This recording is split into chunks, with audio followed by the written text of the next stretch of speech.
I've been waiting ever since the announcement to get this amazing camera in my hands. It is quite the beast. About 85% of the video features in the S5 Mark IIX are the exact same as the S5 and are already explained in my other video up here somewhere. But some of the menu items shifted pages and are not in the exact same place even though they changed the exact same settings. So what I did was I copied the checklist from the S5 video description and updated it and put that checklist in the description in this video. So look in the description of this video for the 23 easy steps checklist to quickly set up most of your features before moving on, because I won't be going over all those items in this video. Watching the other video with the checklist should help you quickly set up your S5 Mark IIX just as efficiently, at least to bring you up to where we're going next. Here is a single page with all the 23 easy steps for a quick screen grab if you want.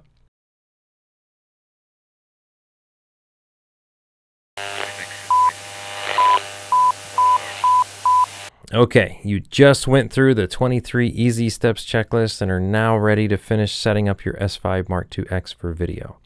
There are so many new video features in this camera.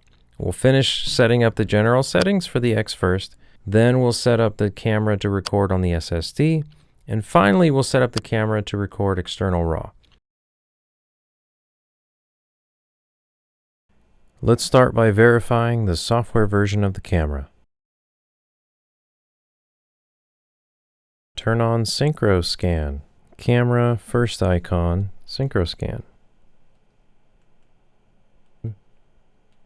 Synchro Scan is on. And you can see here it changes 1 degree at a time. This is an amazing option that allows you to change your shutter angle 1 degree at a time in order to avoid flicker or lighting issues. I definitely wish this was on the S5. Just audio levels. We're going to go to camera fifth icon. Sound record level adjustment. And in the last camera, in the S5, it would only go to -12. But this one will go all the way to -18. Same page, sound record gain level, set to low, unless your mics are struggling. Set up Q menu, gear third icon. Gear third icon. Here's your Q menu settings. I already made a video that quickly explains how to set up the Q menu here. So I'm not going to go through any of this, but it goes through every single step. Add focus transition to the touch tab menu. Gear third icon. First page. FN button set. Setting in record mode. Go to page 2. So we're just going to rotate this until page 2 of 3 in the top right here pops up.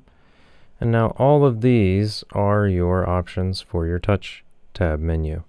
I already put it up on 6 here, but we're going to show you where it's at. So FN6, you can see it's in page 2,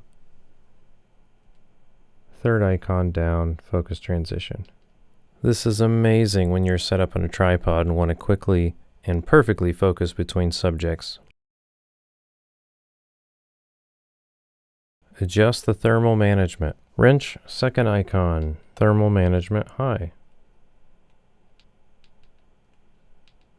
So it does have a little caution here. Caution, while using this mode, the camera may get very hot. Don't burn yourself. I recorded for a whopping 5 minutes in ProRes 1.6 gigabits per second and could feel a little heat on my thumb, and that was about it. But I was also in a temperature controlled house, not at a hot environment outside. Turn on the SSD. Wrench, first icon.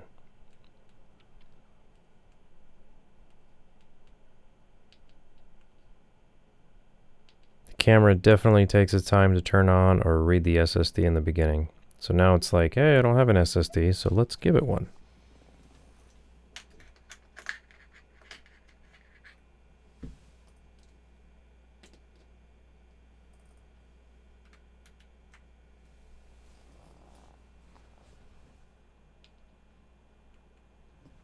We're just going to format this one so we can see all data will be deleted. Yes. And there it is. It's already formatted. And it's on. Now select a crazy, fun, large file and test record to make sure it works properly. Remember that the SSD can be used for photo functions too, like super long time-lapse shots, for example.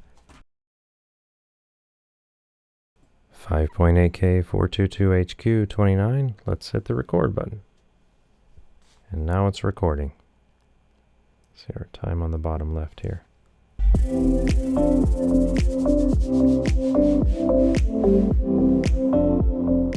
Make sure you have the latest software for your recorder. As of this date, the video assist with the S5 Mark II-X enabled for B-RAW is using software revision 3.9. System frequency. This is a weird one, so I wanted to talk about it for a few minutes. They moved this switch NTSC PAL selection from the primary menu to the bottom of the wrench menu, which I think was a good choice. How many times are we going to change this? So wrench, 7th icon, system frequency, 59.94 Hertz.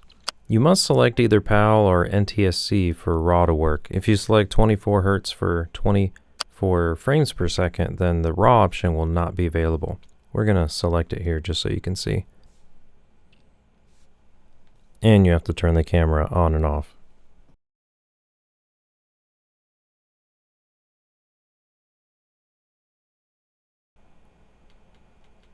So now you can see the RAW is actually blacked out. It says, hey, you're not allowed to do that. You have to change that 24 Hertz. And you only have 2 pages of options now. Even if we go back to MOV, it's only 5 pages of options when it was 10 pages of options earlier. 24 Hertz enables the camera to shoot in true 24 frames per second. I found a great article that explains more in the description below if you want to read more. Turn on HDMI output. Camera, 3rd icon.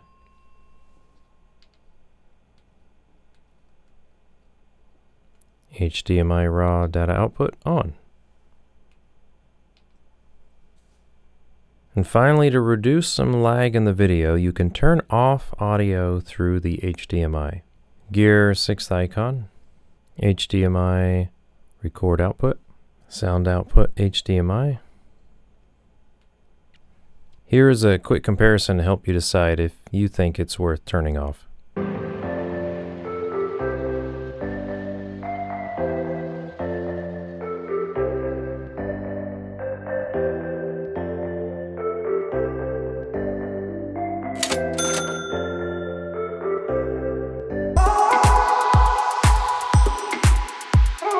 There are so many video options for this camera, so I'm positive that you're going to discover a special nuance I didn't discuss here.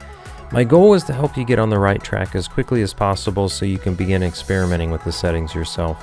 I'll be honest, I haven't filmed in 24 Hertz to get a true 24 frames per second yet. I've heard some people swear by it and others say you'll never see a difference other than a few spare frames in the edit. But it's options like that make this camera even more exciting because it helps you learn more about your favorite hobby, and in the end, help you be a better videographer. Let me know if I missed anything in the comments or if you have any other questions. I might not be able to answer all of them immediately until my camera's delivered, but I'll do my best to get you an answer. Please support this channel by pressing the like button and subscribe if you want to continue to see more content like this. Thanks so much for joining, and I'll see you in the next video.